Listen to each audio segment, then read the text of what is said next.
चला तर मंडळी, आज आपण बनवणार आहोत कोथिंबिरी पासूनचे मुटके। त्यासाठी बारीक स्वच्छ धुवून घेतलेली कोथिंबीर मी घेतली आहे। यामध्ये मी वाटण घातलेलं आहे, हिरवी मिरची, लसूण, अद्रक आणि जिरे याचं वाटण घातलं आहे, हिंग पावडर घातली आहे, जिरे घातले आहे, यानंतर हळद पावडर घातली आहे, थोडंसं लाल तिखट घातलेलं आहे 1 चमचा भरून।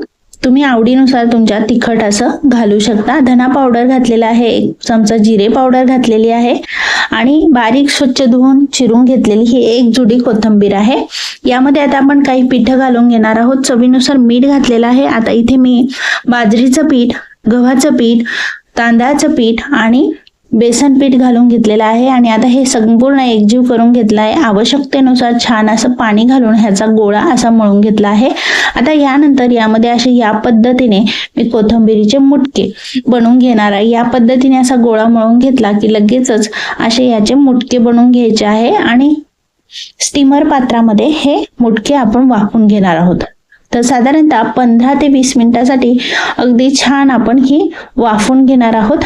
तर या पद्धतीने संपूर्ण पिठाचं पाणी सुटायच्या आत लगेचच आपण हे मुटके बनवून घ्यायचे आणि 15 ते 20 मिनिटांसाठी वाफवून घ्यायचे आहे। पाणी मी आधीच गरम करायला ठेवलेलं आहे स्टीमर पात्रात, त्याला छान उकळ आलेली आहे। आता आपण हे 15 मिनिटांसाठी वाफवून घेणार आहोत।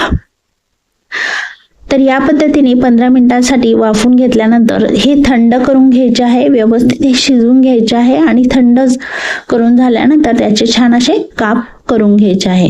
काप करून झाल्यानंतर तुम्ही असे देखील हे काप खाऊ शकता किंवा त्याला फोडणी देऊन खाऊ शकता किंवा तुम्ही डीप फ्राय करून देखील खाऊ शकता, अगदी कुरकुरीत असे लागतात।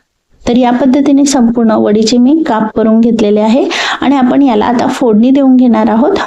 तर या पद्धतीने मी असे काप तयार करून घेतलेले आहे। तुम्ही तुमच्या हव्या त्या आवडीनुसार त्याचे शेपचे काप करू शकता। इकडे आता मी पॅन गरम करून घेतलेला आहे। पॅन मध्ये साधारणतः 2 चमचे तेल घातले आहे।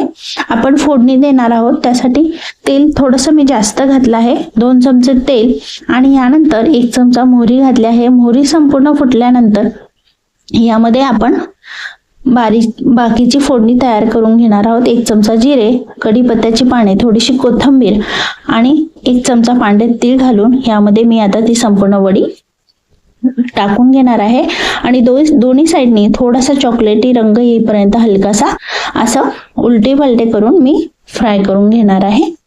तर ह्या व्हिडिओची संपूर्ण रेसिपीची व्हिडिओ बघण्यासाठी डिस्क्रिप्शन मध्ये मी लिंक दिलेली आहे, ती क्लिक करून तुम्ही नक्की बघू शकता।